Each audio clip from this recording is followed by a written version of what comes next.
Study 6. The Bible on Saying No. If you ever thought it unbiblical to say no to people you care about, here's a list you might want to hang on your refrigerator. To say yes to God's directive to deliver Israel from bondage, Moses had to say no to caring for his family.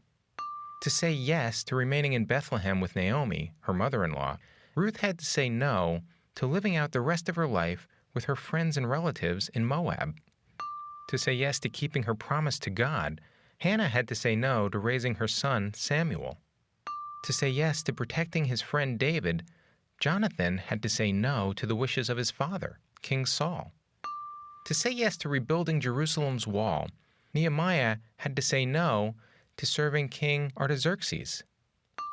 To say yes to God's call to marry a prostitute and to then remarry her after she strayed, Hosea said no to marrying women he might have preferred more.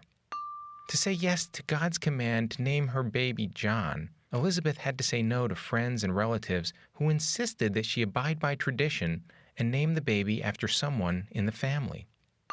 To say yes to following Jesus, the disciples had to say no to remaining with their families.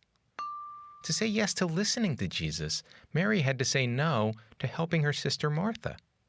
To say yes to God's command to convert the Gentiles, Saul, later Paul, had to say no to the wishes of everyone from his former life.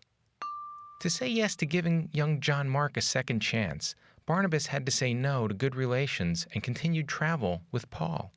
To say yes to ministering to those on the other side of the lake, Jesus had to say no to people in Galilee who wanted him to stay. Moses, Ruth, Hannah, Jonathan, Nehemiah, Hosea, Elizabeth, the disciples, Mary, Paul, Barnabas, Jesus. You can no doubt add others to the list as well. Throughout the Bible, we see people making hard choices to respond faithfully to God's will.